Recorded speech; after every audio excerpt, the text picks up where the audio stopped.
All right, today we're diving into this incredible story. It's got everything. A tyrant who thinks he's a god, a prophet who stands up to him with pure logic, and get this, the tiny little creature that brings a whole empire down. It's a powerful lesson about where arrogance can lead you. So let's just start with these words, "Who can bring me down? I am the God of this earth." That really sets the scene, doesn't it? These words came from a king in ancient Iraq, from Babylon, a ruler you might have heard of, Nimrod. His name is basically a byword for tyranny.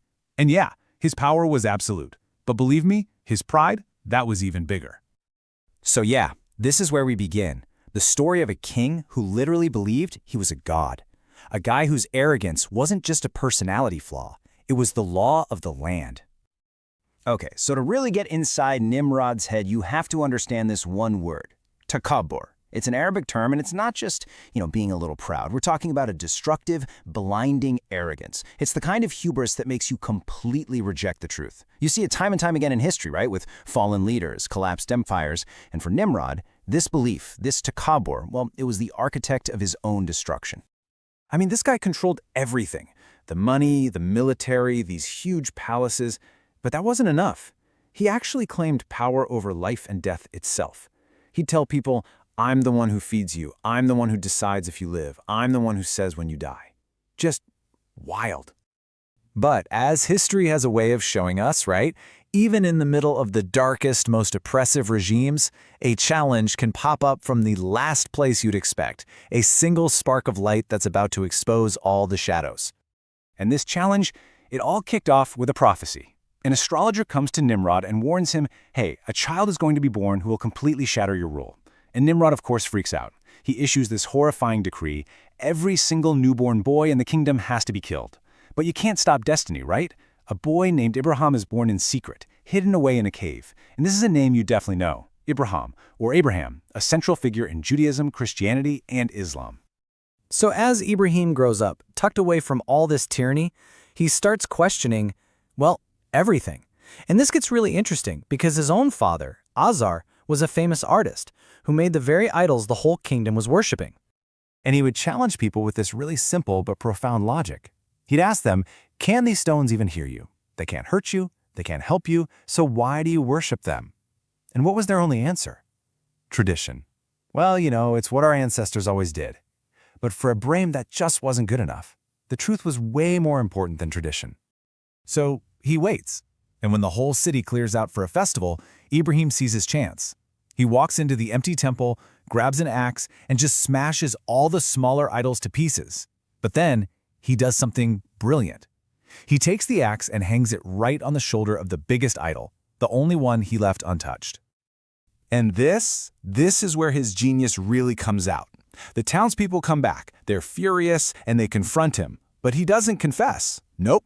He just points to the big statue with the axe and says, "Why are you asking me? Ask him." And in that moment, he trapped them. They had to say it out loud. They can't speak. He forced them to admit their own gods were totally powerless. So now the secret's out. Ibrahim has publicly exposed that their gods are just statues. And an act of defiance like that, you better believe it didn't go unnoticed. This stunt lands him right in front of King Nimrod himself. And now we've got a showdown, a debate really about life and death. Picture this. Ibrahim is in the king's massive court, surrounded by all this power, all this intimidation. And what does he do? He just calmly states his belief. He's not talking about armies or wealth. He says, "My Lord is the one who gives life and gives death." He's talking about the ultimate power over existence itself. And Nimrod, who's always putting on a show, just laughs. He brings out two prisoners. He executes one on the spot and lets the other one go free. Then he boasts, "See, I give life and death too." It's this cruel, simplistic stunt. But in his mind, that proved it. He was a god. But what Ibrahim says next, it's on a whole other level. He looks at Nimrod and says, "My Lord brings the sun from the east. So you bring it from the west."